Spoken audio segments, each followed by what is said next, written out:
한국의 트로트 열풍이 식을 줄을 모릅니다. 특히 조선일보, TV조선 같은 이른바 보수 언론이 이것을 주도하고 다른 언론들도 이해 질서라 분위기를 띄워대다 보니 일반인의 인터넷 댓글은 물론 이른바 보수 인사들도 격찬일색입니다. 젊은 층에 확산시켜서 K-팝의 또 다른 장르인 K-트롯을 발전시키고 세계인의 감성을 울리는 날을 기대한다는 주분들도 나옵니다. 그런데 트로트 열풍의 또 한 가지 특징은 어린이 청소년들이 함께한다는 것입니다. 트로트를 전혀 듣지 않는 저로서는 인터넷 글로만 기사를 보다가 이번 기회에 유튜브로 영상을 보게 됐는데요. 어떻게 아이들이 저런 감정 처리가 되는지 깜짝 놀랄 정도였습니다. 그런데 사랑과 이별, 슬픔과 허무, 한을 주제로 한 노래를 부르는 어린 가수의 모습은 여러 가지 생각을 하게 합니다. 한 어린이 가수가 부르는 노래의 가사 일부는 이렇습니다. 끝이 없는 이 길 걷다가 울다가 서러워서 웃는다. 스치듯 지나는 바람의 기억보다 더 애일듯 시리운 텅 빈 내 가슴. 종교를 불문하고 다들 좋아하는 트로트에 대해서 쓴소리를 하고 싶지는 않습니다만 적어도 기독교인이라면 무작정 갈채를 보내기 전에 영적인 분별이 필요한 영역인지라 말씀을 드려봅니다. 우선 유명한 소위 말의 실험에서 나오듯 좋은 말을 계속하면 좋은 생각이 들고 좋은 일도 생기지만 나쁜 말을 계속하면 나쁜 생각이 들고 나쁜 일이 꼬인다고 합니다. 더 넓게 보면 슬픈 말, 우울한 말을 자꾸 하면 마음도 서러워지겠죠. 사실 이것은 의아할 것도 없는 하나님의 일반 계시, 즉 이 피조세계의 일반 법칙입니다. 사람은 입에서 나오는 열매로 하여 배가 부르게 되나니 곧 그 입술에서 나는 것으로 하여 만족하게 되느니라. 죽고 사는 것이 혀의 힘에 달렸나니 혀를 쓰기 좋아하는 자는 혀의 열매를 먹으리라. 우리는 혀와 입, 즉 어떤 말을 하는가 여부에 따라 그 결과를 받게 된다는 것입니다. 슬프고 우울한 서글픈 노래를 특히 어릴 때부터 따라 부르면 어떻게 될까요? 한번 상상해 보십시오. 예레미야 1장을 보면 하나님이 예레미야를 선지자로 부르십니다. 그런데 내가 이르되 슬프도소이다 주 여호와여 보소서 나는 아이라 말할 줄 알지 못하나이다 하니 예레미야가 두려워하는 말을 합니다. 그랬더니 주님이 뭐라고 하셨나요? 여호와께서 내게 이르시되 너는 아이라 말하지 말고 내가 너를 누구에게 보내든지 너는 가며 내가 네게 무엇을 명하든지 너는 말할지니라. 아이라고 말하지 말라고 하십니다.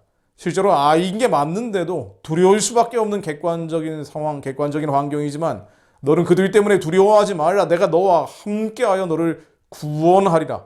나 여호와의 말이리나 하시면서 객관적 상황과 객관적 환경을 바꿔주신 게 아니라 부정적인 말을 하지 말라고 하십니다.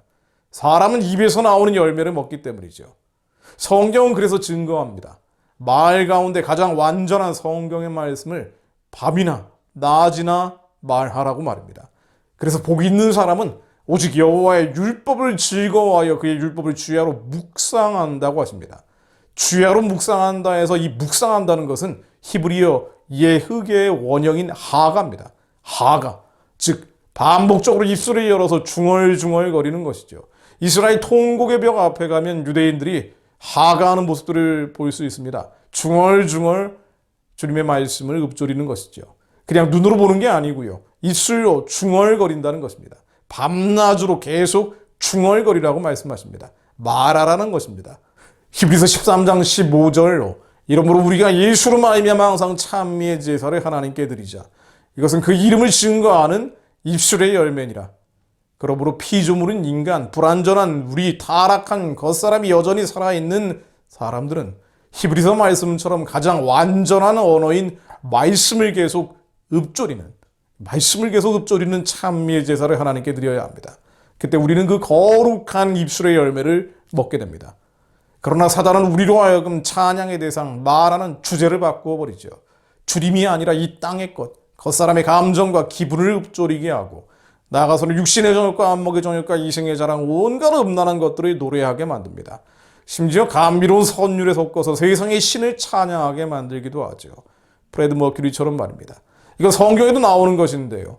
벨사살 왕이 그의 귀족 1000명을 위하여 큰 잔치를 베풀고 그 1000명 앞에서 술을 마시니라. 우리가 술을 마시고는 그 금, 은, 동, 철, 목, 석으로 만든 신들을 찬양하니라. 술을 마셔서 미혹된 뒤에 세상의 신 우상을 찬양한다는 것이죠. 정말 영적인 원리를 담고 있는 말씀입니다. 이른바 영적 전쟁이라는 것은요, 세계관의 전쟁이라고 합니다. 실은 말싸움입니다. 그래서 공중권세를 잡은 자는 우리의 입술이 주림이 아니라 땅의 것을 말하도록 미혹합니다. 그리고 그가 사용하는 가장 강력한 도구가 대중문화, 그 중에서도 언어로 제조된 음악입니다. 따라서 슬프고 어둡고 음란한 음악이 판을 치면 마귀의 역사가 강해지겠죠. 밝고 명랑한, 나아가서는 찬양 소리가 커지면 마귀는 일곱 길로 도망갈 수밖에 없을 겁니다. 한 시대의 성쇠, 부흥과 쇠락도 음악, 즉 소리의 파장과 함께하는 법입니다. 40, 50년 전에 한국이 한창 부흥할 때는요, 찬양과 함께 활기차고 박력 있는 노래들이 유행을 했죠. 새벽에는 어딜 가나 교회의 종소리가 울렸습니다. 그러나 80년대 후반 소위 민주화 시대를 거치면서 삼각산에서 부르짖는 기도를 벌금 때려 막아버렸죠. 나라가 이상해지기 시작했습니다. 그러다가 지난 4년여간 나라가 끝도 없이 곤두박질 치면서 사랑과 이별, 슬픔과 허무, 한의 노래들이 유행을 합니다. 트로트처럼 말이죠. 어린이 트롯 열풍을 보면서 마음 아픈 것은 명랑한 동요를 불러야 될 나이에 이런 서러운 노래를 부르는 것입니다. 또 이런 성인 가요를 또래 어린이들이 따라 부르게 된다는 것이겠죠. 이것은 거대한 영적 흐름을 만들어내서 한 세대를 장악해버릴 수도 있습니다. 그런데 이른바 보수 언론, 보수 인사들이 이런 것을 부추기는 것을 보면 갑갑합니다. 정말 지금 이 시대는 이념 전쟁을 뛰어넘는 영적 전쟁이 벌어지고 있음을 깨닫게 합니다. 분석은 여기까지고요. 결론은 이 분석에 담겨져 있습니다. 이런 때일수록 말씀으로 돌아가야 합니다. 근본으로 돌아가야 합니다. 우리의 혀가 가장 완전한 말씀을 취하러 읊조리도록 해야 합니다. 중얼중얼 말씀을 하가하는 읊조림이 교회를 차고 넘쳐서 온 팔도, 온 천하에 넘칠 수 있도록 기도해야 합니다. 우리가 먼저 말씀으로 기도해야 합니다. 다른 세상 언어가 아니라 말씀을 읊조리는 일들이 한국교회에 넘치게 하옵소서. 무엇보다 우리의 다음 세대, 우리의 미래 세대, 우리의 아이들이 어디서 모이건 말씀을 읊조리며 찬양을 부르는 아름다운 모습들이 이루어지게 하옵소서. 시편 146편 1절 할렐루야 내 영혼아 여호와를 찬양하라. 호흡이 있는 자마다 여호와를 찬양할지어다. 할렐루야. 시편 기자의 고백처럼 우리의 영혼은 하나님을 찬양하도록 창조되어 있습니다. 하나님, 우리가 또 우리의 다음 세대, 미래 세대 아이들이 오직 주님의 존귀와 영광과 능력과 거룩함을 찬양하는 자들이 되게 하옵소서. 말세지 마리니 때 주님의 영을 모든 육체에게 기름 부어주시어 우리 자녀들의 예언이 찬양이 돼서 거리를 메우게 하옵소서. 젊은이들이 환상을 보며 늙은이들이 꿈을 꾼다 하셨는데 이 환상과 꿈이 찬양이 되어 대륙과 초원으로 예루살렘까지 뻗어가게 하옵소서. 예수 그리스도 이름으로 기도했습니다. 아멘.